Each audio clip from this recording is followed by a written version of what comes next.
what can be done to lower the national debt? I think we need a hiring freeze at the federal level. I think we need a spending freeze at the federal level. I think we need to eliminate departments at the federal level that are unconstitutional and really should have never been created. I think we could eliminate the Department of Education. That Ronald Reagan ran on that platform. It was part of the Republican platform for many years. We as Republicans have always believed in local control of schools, not federal. I think you could have right now, 1 in 5 workers for the federal government makes over $100,000 a year. It's just out of control. The pensions far exceed the private pensions. The real fallacy is that we think that government creates jobs. Brian Riedel at Heritage wrote recently that the government creating jobs is like trying to fill up your swimming pool by scooping water out of the deep end and pouring it in the shallow end. It just doesn't work. It's a zero-sum game. Entrepreneurs, businessmen and women create jobs. What we need to do is shrink the pool of money that's going to government and increase the pool of money that's left in private business. The problem, what we have, though, on both sides of the aisle is everybody wants to earmark something. Everybody wants some bacon to be brought home. Bring home the bacon. But that's what's bankrupting us. We spend so much just in interest on the debt that we really can't get going. Can you imagine the rally that would be in the stock market if we elected a president who simply said, we will balance our budget next year? If I am elected, I will force them by filibuster to discuss a balanced budget amendment, and I mean it.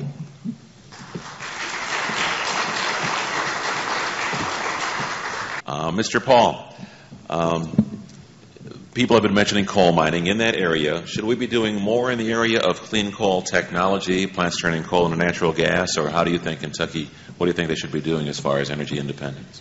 Well, the first thing we need to do is get the government out of the way of all the energy sources. And what I would say is that if clean coal or coal gasification will develop, it will develop by the marketplace and let it develop.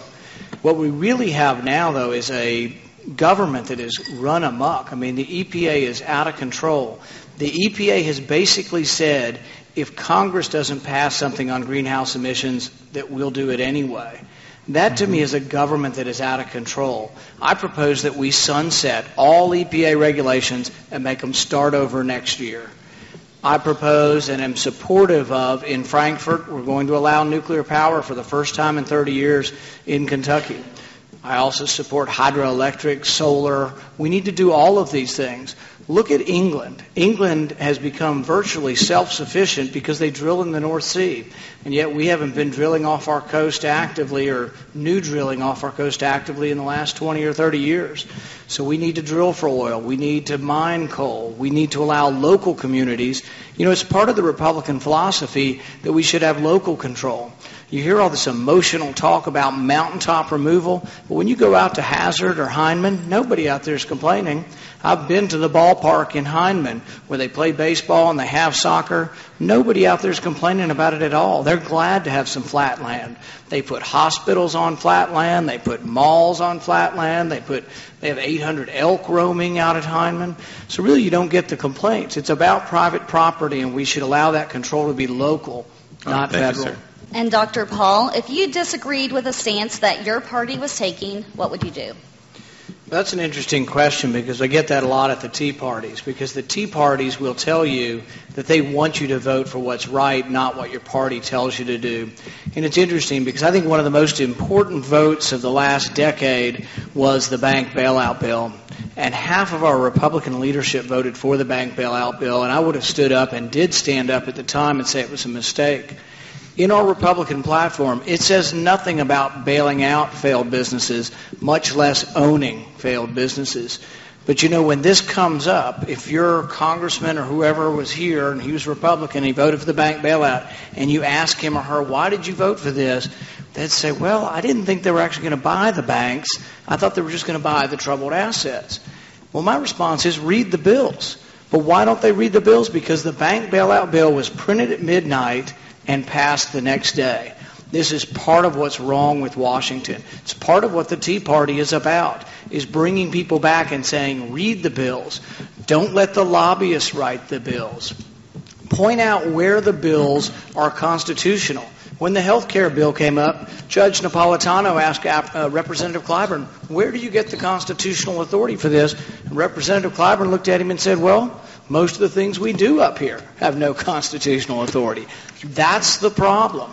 Really, government is run amok, and until we get someone who's not a career politician and not afraid to take a stand, it will continue to be the same. All right, thank you. On to our next question. This is going to be about earmarks. We'll start with Rand Paul. Should lawmakers be allowed to earmark certain projects for their states? I think earmarks symbolize a lot of the corruption of Washington.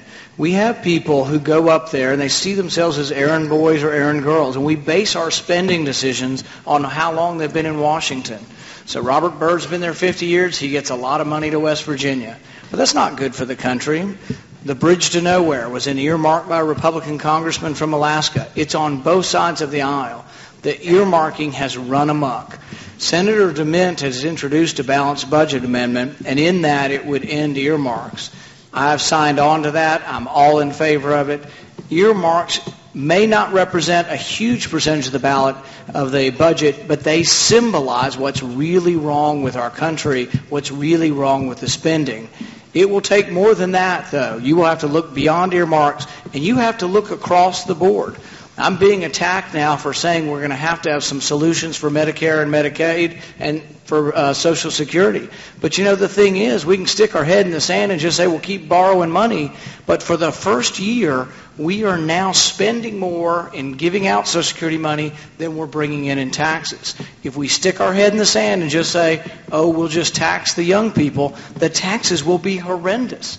You know, we're going to talk about 30% payroll taxes to pay for Social Security if you want to keep current benefits. So there will be some difficult decisions. But instead of politicizing these decisions, I will stand up and make the tough decisions and be part of the discussion. And some of this may end up being like a bipartisan commission that has to solve the Social Security problem. Thank you, Mr. Paul. All right, and this is our last question of the night. Dr. Paul Hallenball, do you think government should be with private industry? And when, if at all, should the government step in? You know, the whole doctrine of too big to fail, I think really these companies are too big to bail out. It should be completely the opposite doctrine.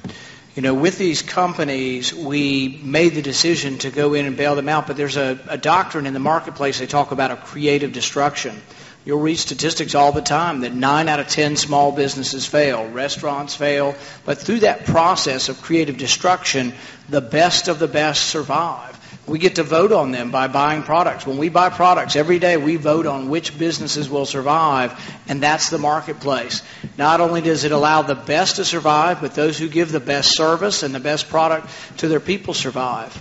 We should have allowed organized bankruptcy instead of the bailouts. We've seen it in our community. It's no fun. We saw Fruit of the Loom go bankrupt, but guess who bought them? Warren Buffett, when they went through bankruptcy. General Motors, had they gone through bankruptcy, as much as it would have hurt, and it would have hurt in our community some, after they came out of bankruptcy, would have been a great company. But because they never went through bankruptcy, the government stepped in, and guess what? Now the government is deciding who the CEO of General Motors is. The government is inept. The government cannot run a business. They can't run the post office. We do not want the government involved in General Motors, and it's a big mistake. But it all came into being, all going back to the bank bailout, that many Republicans voted for. Many people stood up about this, and I stood up from the very beginning on this. Not only that, I won't take any money from any of the senators who voted for the bank bailout. Okay, thank you, Mr. Paul. Thank you. In the winter of 1776, Thomas Paine was retreating with George Washington. Defeat after defeat, we weren't doing very well, and Washington decided that Thomas Paine might be of more value as a writer than a fighter. He was sent back to Philadelphia, and he wrote a pamphlet called Crisis. In that pamphlet, he wrote, "These are the times that try men's souls." I think we live in those times again. We live in times in which the deficit is consuming our culture and our government. Government is out of control, and what we need is an orderly process to try to reform it. We don't want chaos. In Greece right now they have chaos because they can't pay their bills and their money becomes worthless. In Zimbabwe they have chaos because their money has become worthless. We want an organized approach to trying to get our government back. someone like myself who's an outsider, not a career politician, someone from the Tea Party movement, I think has a real chance of reforming, and I hope you'll consider me. Thank you.